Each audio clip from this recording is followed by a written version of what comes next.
warahmatullahi wabarakatuh. Welcome back to our channel Grade 5 is Official. How are you today? I hope you're fine and remember to stay at home. Teman-teman, kita semua tahu Indonesia pernah dijajah oleh Belanda. Tapi teman-teman tahu tidak kalau tidak sepenuhnya pemerintahan Belanda itu menjajah Indonesia. VOC yang datang ke Indonesia untuk mencari rempah-rempah tidak ada hubungannya dengan pemerintahan Belanda. VOC adalah Komisi Dagang asal Belanda. Ingat ya teman-teman, VOC adalah Komisi Dagang asal Belanda, bukan pemerintahan Belanda. Nah, karena kekuasaan VOC di Indonesia, maka Belanda mengambil alih kekuasaan VOC atas Indonesia.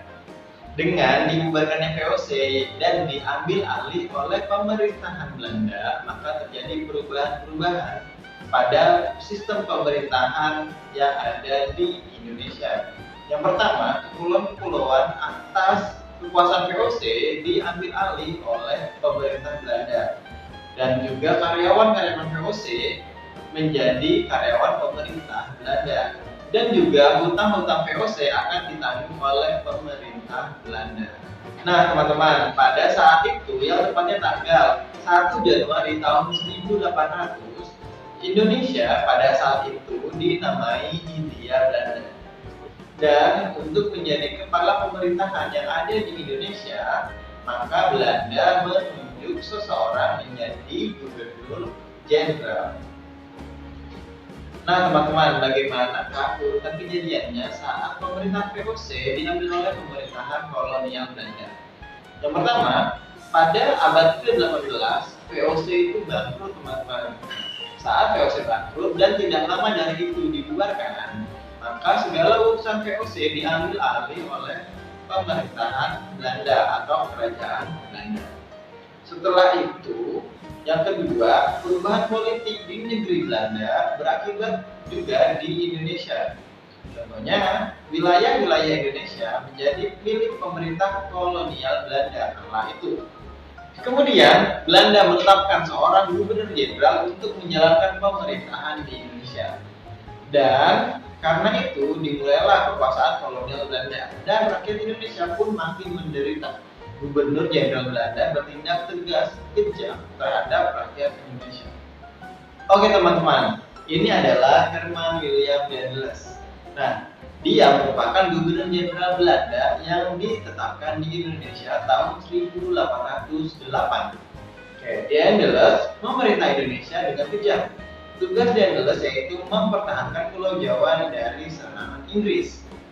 Lalu Daendels juga diberi tugas untuk memperbaiki tanah jajahan dan membuat jalan raya yang bernama Jalan Raya Anyer Panarukan.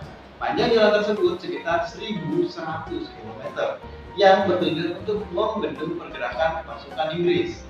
Daendels juga memerintahkan pendiri pabrik senjata yang didirikan di Semarang dan di Surabaya, dan pangkalan laut yang dibangun di Merak.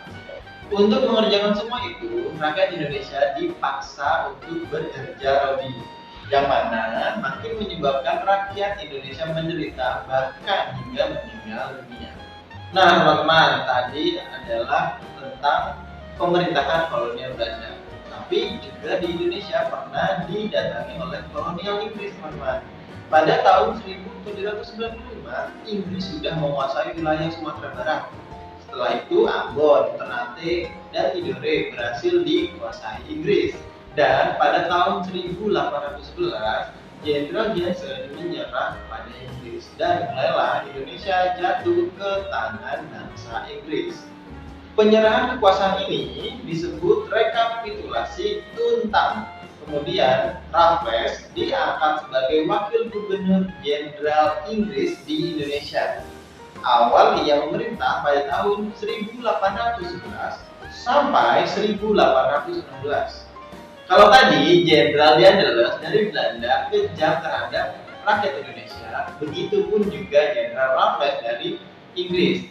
Yang mana Jenderal Raffles ini memungut sewa tanah dari rakyat Indonesia karena semua tanah dianggap sebagai milik pemerintahan Inggris.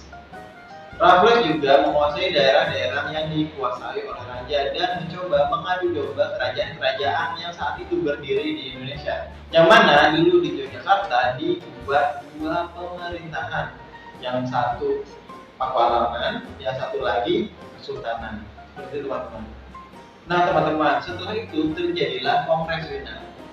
Dan berdasarkan Kongres Wina, keadaan Eropa harus dikembalikan seperti sebelum Napoleon berkuasa, yang artinya semua jajahan harus dikembalikan pada penguasa sebelumnya. Begitu pula pada wilayah Indonesia harus dikembalikan pada Belanda. Maka setelah itu Indonesia dikuasai oleh pemerintahan Belanda lagi, tidak dikuasai oleh Inggris. Seperti teman-teman. Jadi timelinenya, pertama kali VOC masuk ke Indonesia, lalu direbut oleh pemerintahan Belanda, lalu direbut oleh pemerintahan Inggris, dan direbut lagi oleh pemerintahan Belanda berdasarkan Kongres Wina. Setelah itu direbut lagi oleh kemerdekaan Indonesia. Seperti itu teman-teman, masa pemerintahan Belanda dan juga masa pemerintahan Inggris yang ada di Indonesia. Semoga video ini bermanfaat dan wassalamualaikum warahmatullahi wabarakatuh.